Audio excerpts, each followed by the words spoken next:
Let's take a look at the reading 8 study questions for the excerpt from R.H. Tawney's Religion and the Rise of Capitalism, the Social Organism.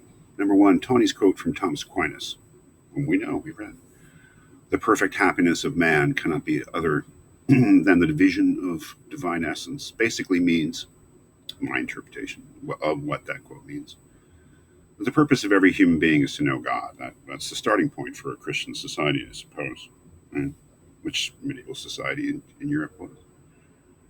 And that all human institutions should be set up to be conducive to that end.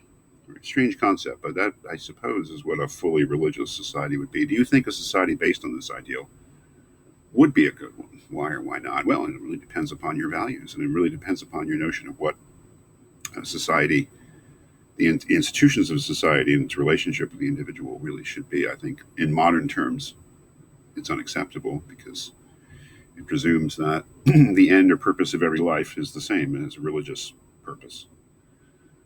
We don't think that society should be set up that way. But then again, I mean, it has its merits, and I think that one of the things that Tawney is trying to do is to bring out its merits, even if he fundamentally disagrees with it too. He himself would never accept this sort of society.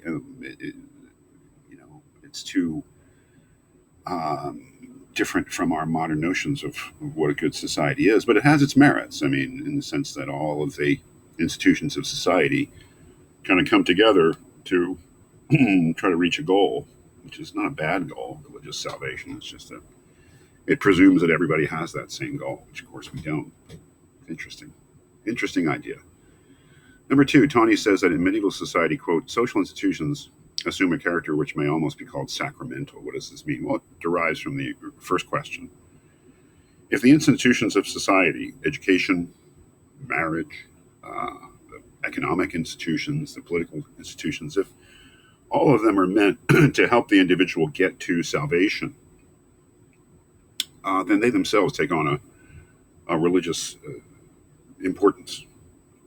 They become sacred in a way, because even the secular institutions, political, economic, educational, they're not really secular. They have a religious function.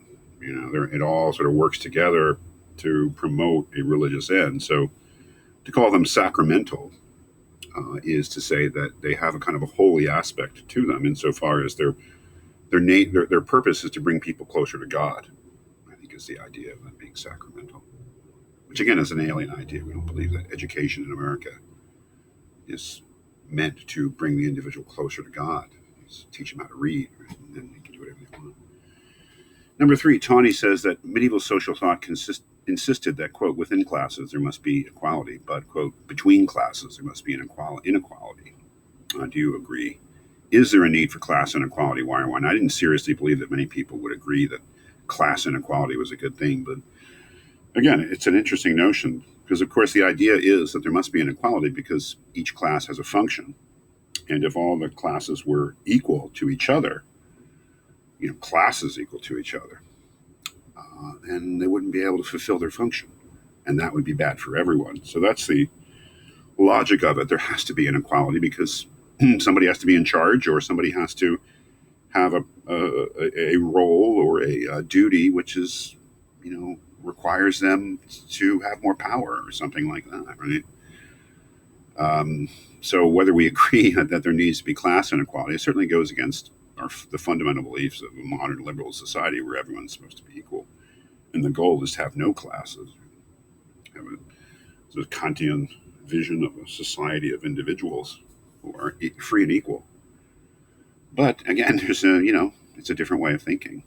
Number 4, what does Tawney mean by the social organism? Well, he does mean that a society should be a class society, and the classes can be compared to the parts of the body, where each has its function, which is different from the others, but each function is meant to promote the well-being of the whole, just as each part of the body has its own function, and some of them are more important than others, and some of them are subordinate to others, but all of them justify that inequality by all of them being necessary for the health of everyone, the health of the whole body. So that's the vision of a society, the medieval society. All the classes work together for the proper flourishing of the whole, just as all the different organs and parts of the body work together and are unified by the goal of the health and well-being of the individual body, of which they're parts.